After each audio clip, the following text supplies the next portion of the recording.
Hi, I'm Mark from Samaritan's Well Counseling, and we're going to start a three-part series today on knowing God's will.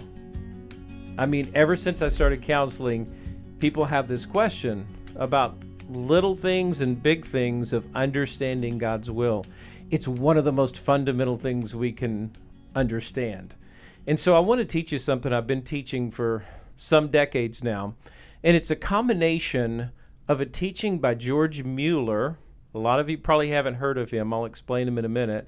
And then Jesus in the garden, and especially Luke 22:42, where he said, "Not my will, but your will be done." We'll talk about those two, and we're going to break it into three parts in this series on knowing God's will. Just for a moment, for you to understand who George Mueller is, he and his wife were ministers in England. In the early 20s, they started a life of totally living by faith.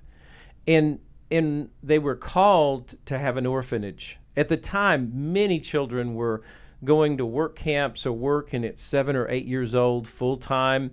There were kids on the street, abandoned, so there was a terrible orphanage problem. And so they began an orphanage by faith that eventually built up to 2,500 children they were feeding and housing and teaching and bringing the gospel and the good news to. So over the course of his ministry, he had to make hundreds, no, thousands of decisions and seek God's will. And his first thing that he said about knowing God's will is, I seek at the beginning to get my heart into such a state that it has no will of its own in regard to a given matter. 9/10 of the difficulties are overcome when our hearts are ready to do the Lord's will, whatever it may be. When one is truly in this state, it's usually but a little way to the knowledge of what his will is.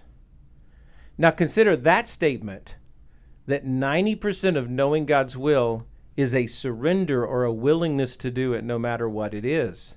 And Jesus in the garden, he said, "Lord, if it's possible, let this cup pass from me, but not my will, but your will be done."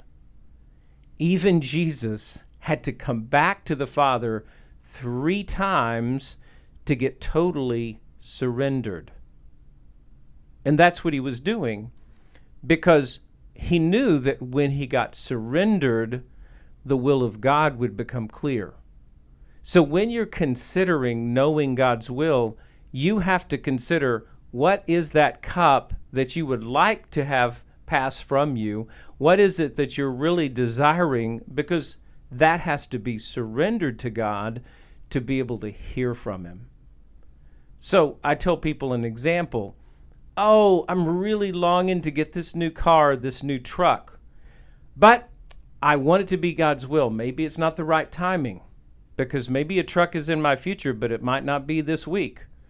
And so I have to surrender to God my desire to get it next week. I have to surrender my longing for something to be able to hear clearly from God. And there's so many examples of this. One of the examples I could tell you is that when you're holding on to something and it's hard to let go, you can pray this prayer. It's a powerful prayer.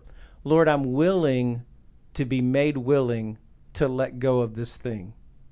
Jesus kept going back to the Father those 3 times in the Garden of Gethsemane and said, "Not my will, but your will be done." And so the first part of knowing God's will is to get to the place of surrender. You're going to have to examine yourself, maybe talk to a mentor or people close to you, and help find out, okay, what is it that I need to surrender? Is it more the left road or is it more the right road? Because I have to get to that place where I'm willing to do the Lord's will, whether it's left or right. Now, the second thing that George Mueller talked about is, having done this, get to the place of surrender, I do not leave the result to feeling or simple impression. If so, I make myself liable to great delusions. What does he mean by that? What he means is, once he gets surrendered to God, he doesn't just hold his finger up to the wind and try to figure out which way it's going. He has to go through some other steps, which we'll be talking about in the next podcast. So I just want you to consider 90% of knowing God's will is a willingness to do it no matter what it is. We have to follow Jesus' example.